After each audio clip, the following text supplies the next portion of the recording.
Fala pessoal, sejam bem-vindos aqui ao canal e os fundos imobiliários estão com um cenário extremamente positivo. Quem acompanha aqui o canal sabe que eu falo há muito tempo que os fundos imobiliários estão baratos e aí a gente já começa a ver uma valorização desses ativos, mas ainda tem muita oportunidade legal de investimentos, bons fundos imobiliários aí para a gente ter nosso dinheiro rendendo. E hoje eu vou colocar para vocês aqui na tela 5 fundos imobiliários que estão sendo recomendados aí para o final de 2022. Então fica aqui comigo até o final desse vídeo que a gente vai falar sobre isso. Bom, galera, então para a gente começar a nossa análise aqui, vamos ver o que aconteceu em setembro de 2022, então, com os fundos imobiliários, ó, uma alta de 0,49%, tá? Só no mês de setembro, um pouquinho parecido aí com o que foi o Ibovespa também. Só que aí, pessoal, eu quero colocar na tela para vocês esse gráfico aqui porque eu acho ele muito importante, tá?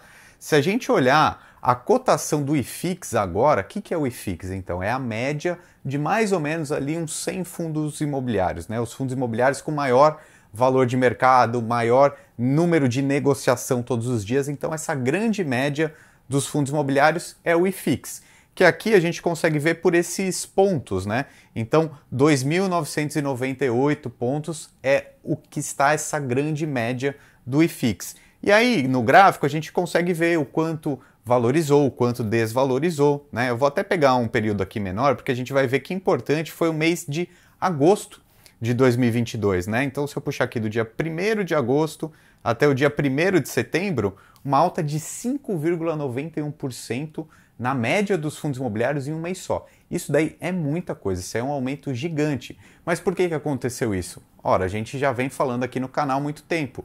Os fundos imobiliários, principalmente os de tijolos, estavam muito subprecificados, estavam muito baratos. E aí, quando teve uma pequena mudança na rota da expectativa da taxa de juros, né, da taxa Selic, já disparou. Tanto que aí depois começou a andar um pouco mais de lado, né? Porque esse gatilho da expectativa da Selic, né, da expectativa da queda da Selic para 2023, já precificou aqui nessa grande média. Lembrando que nessa média do IFIX, a gente tem tanto os fundos de papéis quanto os fundos de tijolos. E ali eles costumam andar um pouco diferente. A gente vai falar sobre isso aqui nesse vídeo ainda. Só que olha que importante esse gráfico aqui. Se eu puxar 5 anos, essa cotação que o IFIX está agora, praticamente 3.000 pontos, há muito tempo não se via, tá? Só no período antes da pandemia, tá? Que foi um período máximo histórico, né? Qual foi o pico que chegou aqui o IFIX?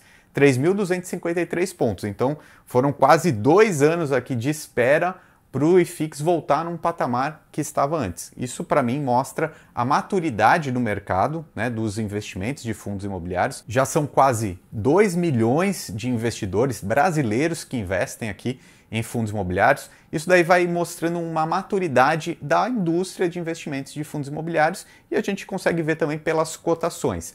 É um investimento que costuma ser mais estável, né, ter menos volatilidade do que as ações. Então, é um bom caminho para começar os investimentos na Bolsa de Valores, na minha opinião. E agora, continuando a análise sobre os fundos de tijolos, os fundos de papéis, o que a gente viu que aconteceu em setembro? Então, os fundos de tijolos cresceram ali 0,9%, uma alta considerável, né? Não tão grande quanto agosto, mas ainda uma tendência de alta. E o segmento de ativos logísticos foi pelo terceiro mês seguinte o destaque, tá? Então a gente precisa ficar ligado nesse momento aqui.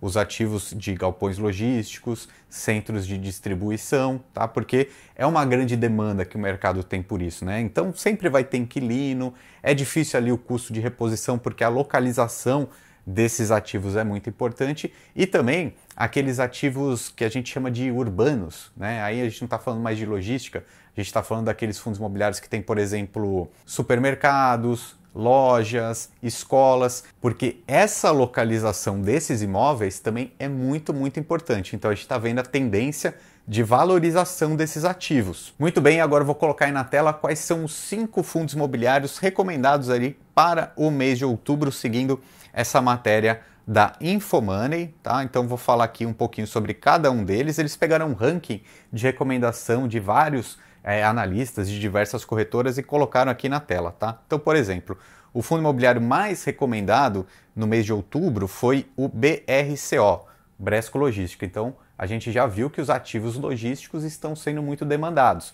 Então, é a principal recomendação do mês. 8 analistas, 8 casas de análises, digamos assim, recomendaram esse fundo nesse momento, que está com um retorno aí de 11,42% em 2022 e se puxar 12 meses para trás, 19,1%. E aqui a gente já começa a ter algumas lições, né? Os fundos de tijolos têm um grande potencial de valorização também, além dos dividendos, tá? Os fundos de papéis, como por exemplo o KNCR11, que é o segundo aqui dessa lista, costumam pagar mais dividendos, né? Inclusive o KNCR é um que está pagando mais que 1% ao mês, e no ano ele valorizou um pouco menos ali que o Bresco, né? Então um fundo de papel ele tem uma tendência de menor valorização, que a gente pode ver mais claramente aqui no quinto lugar dessa lista, que é o CPTS 11, que não tem um retorno muito alto, né? Em 12 meses só 6,98, mas ao longo desse ano aí pagou quase 14% em dividendos, tá? Então os fundos de papéis são excelentes pagadores de dividendos, mas a tendência de valorização é muito mais baixa. Por isso que uma diversificação de carteira faz muito mais sentido.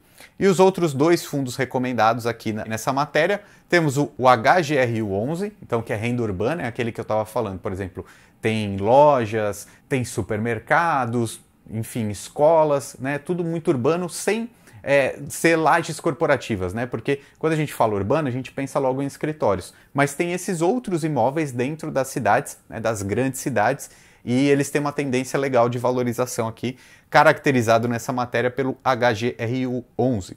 E temos mais um fundo de papel ainda, recomendado aqui, o HGCR11, tá? Que também é um fundo que paga bons dividendos aí e não vai ser tanta valorização.